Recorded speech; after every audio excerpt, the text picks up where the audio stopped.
Je sais que la vie nous confronte parfois à des situations qui paraissent immenses, de véritables montagnes impossibles à gravir. Et il est normal que, au cœur de ces tempêtes, nous pensions que tout ce qui nous bloque vient de l'extérieur, les circonstances, les autres, le monde entier. Il est facile de se sentir dépassé et de se demander « Mais qui suis-je pour surmonter un obstacle aussi grand ?» Pourtant, je t'invite à faire une pause et à respirer profondément. Oui, il existe des défis énormes. Je ne vais ni les minimiser ni nier ce que tu ressens. Mais ce que nous ne devons jamais oublier, c'est le rôle essentiel que joue notre esprit dans chaque épreuve que nous traversons. Il y a quelque chose dont je suis absolument certain, sans la moindre parcelle de doute. En toi résident déjà toutes les ressources dont tu as besoin pour construire une vie pleine de sens et d'épanouissement. Tu n'as pas besoin d'aller les chercher à l'extérieur, car elles sont là, prêtes à se révéler dès que tu accepteras de te reconnecter à toi-même. Le vrai problème, c'est que nous nous sommes souvent éloignés de nous-mêmes. Nous avons perdu le chemin qui mène à notre centre intérieur. Et depuis cet état de déconnexion, tout ce qu'on entend sur le potentiel humain, sur la force intérieure, peut sembler n'être que de belles paroles destinées à nous motiver. Mais laisse-moi te le dire avec la plus grande conviction, ce ne sont pas de simples mots. C'est une vérité qui t'appartient. Je vais te révéler une vérité qui peut transformer ta manière de voir la vie. Nous ne percevons pas le monde tel qu'il est vraiment. Nous créons des représentations internes de nous-mêmes, des autres et de tout ce qui nous entoure. Et, bien souvent, nous finissons par accorder bien plus de valeur à ces représentations qu'à la réalité elle-même. Réfléchis à cela. Combien de personnes sont convaincues qu'elles ne valent rien, alors que le monde entier ne cesse de leur rappeler qu'elles ont de la valeur? Elles restent prisonnières de cette croyance, parce qu'elles donnent plus de poids à cette image interne déformée, à cette hallucination personnelle, qu'à ce que la vie leur montre réellement. C'est pourquoi la première étape est de prendre conscience de ce mécanisme et d'oser sortir de cet état mental limitant. Comment? Grâce à la conscience, cette force puissante, capable de transcender l'esprit et de nous reconnecter à notre véritable essence. Je veux t'inviter à te poser 2 questions puissantes qui peuvent changer ta perspective et marquer un véritable tournant dans ta vie. La première est, qu'est-ce qui peut vraiment m'aider à passer au niveau supérieur? Quelles personnes, habitudes, pensées ou décisions peuvent devenir ce moteur qui me rapproche de la vie que je désire? Mets la vidéo en pause pour répondre à ces questions. Et la deuxième question, tout aussi essentielle, est « Qu'est-ce qui me retient? Quelles croyances, peurs, habitudes ou situations agissent comme une encre qui m'empêche d'avancer ?» Encore une fois, mets la vidéo en pause pour répondre à ces questions. Y répondre avec sincérité sera le premier pas pour reprendre le contrôle de ton chemin. Imagine que tu es un navire au milieu de l'océan. Tu veux avancer vers de nouveaux horizons, atteindre un endroit meilleur, mais pour cela, tu as besoin de vent dans tes voiles. Et, en même temps, tu dois t'assurer que l'ancre n'est pas accrochée au fond. Très souvent, lorsque le navire ne bouge pas, on finit par penser « C'est sûrement que mon navire ne vaut rien, qu'il est bon à jeter. » Mais comment peux-tu croire cela? Le navire, c'est toi. Tu ne peux pas te considérer comme inutile alors que tu es un être extraordinaire, rempli de potentiel.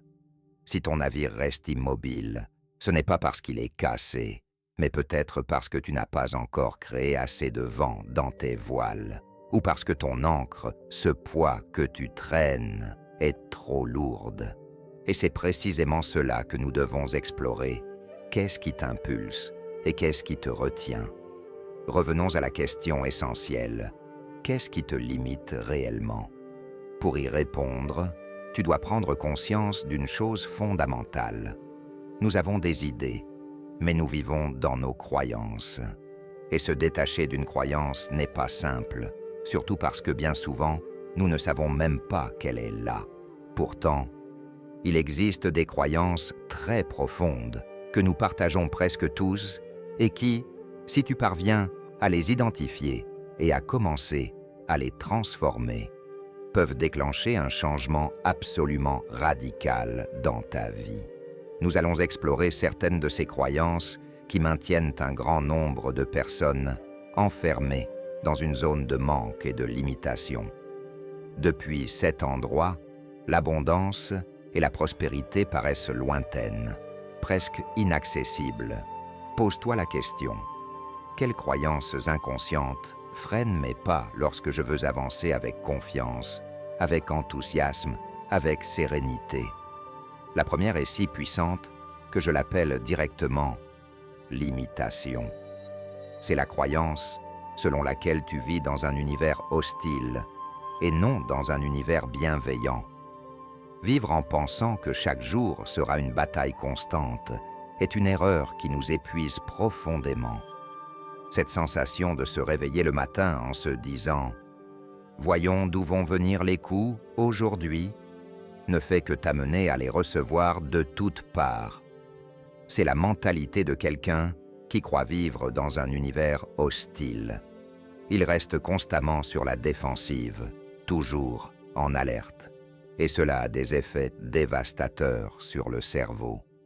Ta créativité chute, ton imagination diminue, ta capacité d'apprendre se réduit et ta vitesse de traitement de l'information ralentit. C'est pourquoi, même si ce n'était qu'une stratégie, choisir de croire que l'univers est bienveillant change tout. C'est comme entrer dans une fête en s'attendant à rencontrer des personnes chaleureuses et agréables, plutôt que de penser que tout le monde va te juger ou te critiquer. Automatiquement, tu arrives avec une autre énergie, un autre état d'esprit, une attitude qui ouvre des portes au lieu de les fermer. La deuxième grande limitation est de ne pas comprendre que le monde réel est souvent beaucoup plus bienveillant que le monde mental que nous construisons. L'image que tu portes en toi, celle de qui tu es, des autres et du monde, est bien souvent beaucoup plus réduite que la réalité qui t'entoure. Mais tant que tu ne prends pas conscience de cela, tu continueras à donner plus de valeur à cette fiction intérieure qu'au monde réel. Et concrètement, qu'est-ce que cela signifie? C'est très simple. Si, dans ton monde intérieur, que tu vis comme s'il était la vraie réalité, tu te dis que c'est trop pour moi, alors tu n'oseras jamais essayer, tu n'iras pas explorer, tu ne poseras pas de questions, tu ne prendras pas de risques, tu resteras figé dans ta zone de confort. Pourquoi? Parce que tu as déjà construit une carte intérieure du monde et tu la crois indiscutable.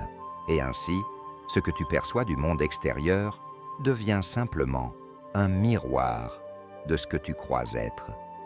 C'est pour cela que j'aime tant cette phrase de la grande écrivaine Anaïs Nin. Nous ne voyons pas le monde tel qu'il est, mais tel que nous sommes. Alors fais un peu plus confiance au monde réel. Ouvre ton esprit, ouvre ton cœur. On connaît tous cette petite voix qui murmure « Ne dis rien, ne pose pas de questions, ça ne l'intéresse sûrement pas. » Mais cette voix, ce n'est pas la vérité, c'est juste l'écho de croyances anciennes qui ne te servent plus. Et si, au lieu de présumer qu'il n'est pas intéressé, tu osais simplement d'explorer? Et si tu te donnais la chance de le vérifier par toi-même? Peut-être que la réponse ne sera pas celle que tu espérais. Oui, mais au moins tu seras sorti de la prison de tes suppositions. Parce qu'en osant vérifier, tu fais une découverte libératrice. Le monde réel, avec toute sa complexité et son humanité, est souvent bien plus bienveillant que ce que ton esprit avait imaginé. Il suffit parfois d'un pas, d'un geste, d'un regard neuf pour s'en rendre compte. Troisième grande limitation, croire que nos jugements sont la réalité. Nos jugements ne sont pas des faits, mais des interprétations. Ils sont le reflet d'une perception profondément limitée, mais que nous vivons comme une vérité absolue. Et c'est là l'erreur, penser qu'il n'y a rien au-delà de ce que nous pensons. Attention, je ne parle pas ici de morale, mais d'intelligence pratique. Ce jugement te sert-il? T'ouvre-t-il des portes ou te les ferme-t-il? Combien de fois avons-nous été jugés par d'autres sans qu'ils aient la moindre idée de notre contexte, de ce que nous vivons réellement? Et soyons honnêtes, combien de fois avons-nous fait la même chose avec les autres, sans poser de questions, sans chercher à comprendre? Encore une fois, nous donnons plus de poids à nos représentations mentales qu'à la réalité elle-même. C'est pourquoi l'objectif ne doit pas être de ne pas perdre, mais d'apprendre à gagner. Gagner en clarté, en connexion, en conscience. Car là où tu mets ton attention, là va ton énergie. Et l'attention, ça se travaille. Tu ne peux pas la laisser se perdre dans ce brouillard mental, où cette voix critique, ce petit diable intérieur, commence à te répéter tout ce que tu n'es pas, tout ce qui est difficile et pourquoi tu n'y arriveras pas. Ne laisse pas cette voix tenir le volant de ta vie. Entraîne ton attention. Dirige-la là où tu veux vraiment évoluer. Car si tu laisses ton attention se fixer sur cette zone sombre, celle où tu ne vois que des limites, du rejet ou du manque, tu risques de passer à côté de toutes les opportunités. Pas parce que la vie ne t'en offre pas, mais parce que ta propre représentation intérieure va les saboter, les détruire, avant même que tu puisses les saisir. Ce n'est pas le monde extérieur qui ferme les portes. C'est ton esprit, lorsqu'il s'est persuadé que ces portes n'existent même pas. Voilà pourquoi entraîner ton attention n'est pas un luxe, c'est une nécessité. C'est ce qui fait toute la différence entre une vie guidée par la peur et une vie construite avec intention. Aujourd'hui, il ne fait plus aucun doute que la visualisation, c'est-à-dire utiliser l'imagination pour projeter des images qui t'inspirent et t'enthousiasment, a un véritable impact sur ton cerveau. La science l'a prouvé. En imaginant intensément, tu crées de nouvelles connexions neuronales grâce à la neuroplasticité. Alors, ne laisse pas ton esprit devenir une machine à créer des scénarios catastrophiques. Ne permets pas à ton imagination, cet outil si puissant, de t'emmener vers un monde de peur, d'effondrement ou de désespoir. Utilise-la plutôt pour bâtir. Oriente cette énergie créative vers un avenir qui te donne de l'élan, qui réveille ta motivation, qui rallume ta joie. Tu as déjà ce pouvoir en toi. Alors choisis de l'utiliser pour te construire, pas pour te détruire. Tout dans la vie passe par le prisme de l'interprétation. Ce que tu vis, ce que tu entends, ce que tu ressens, tout prend une signification selon la manière dont tu choisis de l'interpréter. Et c'est là qu'on voit la grande différence entre ceux qui avancent avec force et ceux qui restent bloqués. Regarde les grands inventeurs, les esprits visionnaires. Lorsqu'ils font face à un échec, ils ne le vivent pas comme une défaite personnelle. Ils l'interprètent comme un pas de plus, une opportunité d'apprendre, un signal pour ajuster ou améliorer. Ils ne se disent pas « je ne vaux rien ». Ils se disent « j'apprends quelque chose ». À l'inverse, ceux qui n'ont pas encore cultivé cette mentalité voient souvent chaque erreur comme une preuve de leur incompétence. « Je suis nul, je ne suis pas fait pour ça ». Et tout cela vient non pas des faits, mais de l'interprétation qu'ils en font, nourris par leurs croyances limitantes. Une mauvaise interprétation, répétée encore et encore, peut ruiner toute une vie. Il y a des gens qui croient qu'ils ne valent rien simplement parce qu'un jour, dans leur enfance, Quelqu'un, à tort, leur a dit qu'ils étaient incapables, et ils l'ont cru. Mais rappelle-toi, une parole n'a aucun pouvoir tant que tu ne choisis pas de la considérer comme vraie. C'est ton interprétation qui lui donne du poids, qui lui donne forme, qui l'ancre dans ton monde intérieur. Et c'est pour cela que la prochaine étape, c'est d'examiner ce qui guide véritablement tes choix, tes valeurs. Il est tout à fait naturel d'apprécier des choses comme la reconnaissance, la sécurité ou le prestige. Il n'y a rien de mal à cela. Ce sont des aspects importants de la vie, et ils ont leur place. Mais si l'on parle de véritable évolution, de croissance personnelle authentique, ce ne sont pas ces valeurs-là qui vont te faire avancer. Et c'est là que réside le danger.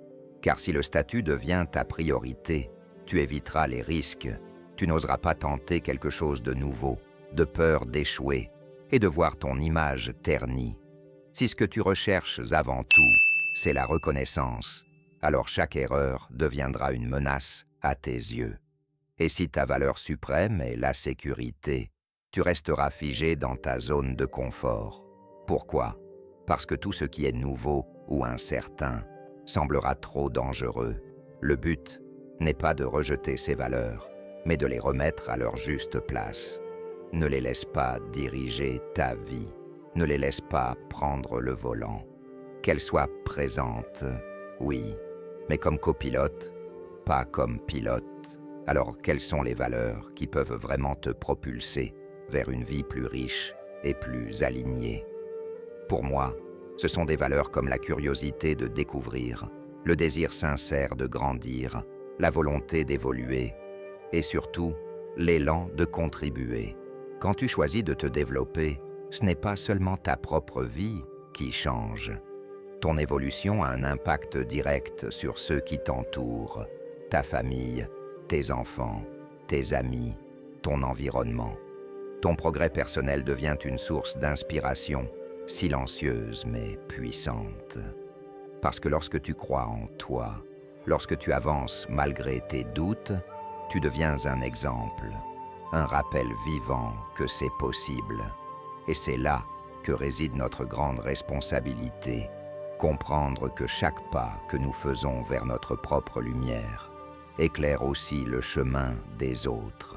En conclusion, tout changement véritable commence au moment où tu prends la responsabilité de ta manière d'interpréter le monde, des croyances que tu nourris, de l'endroit où tu places ton attention et surtout des valeurs que tu choisis de suivre. Tu n'es pas ce que les autres ont dit de toi. Tu n'es pas limité par le regard des autres, mais par la manière dont tu choisis de te voir toi-même. Ton esprit peut être ton meilleur allié ou ton pire saboteur. Mais si tu choisis de l'observer, de le comprendre et de le guider, alors tu reprends ton pouvoir. Il ne s'agit pas de nier les obstacles, il s'agit d'affronter la vie avec un regard neuf, un regard conscient, courageux et profondément humain. Crois en la possibilité d'un véritable changement. Crois en ta capacité à construire une vie pleine de sens. Crois que ta transformation personnelle a un impact sur le monde. Car lorsque tu t'élèves, tu élèves aussi ceux qui t'entourent. Et c'est peut-être là le véritable sens de l'évolution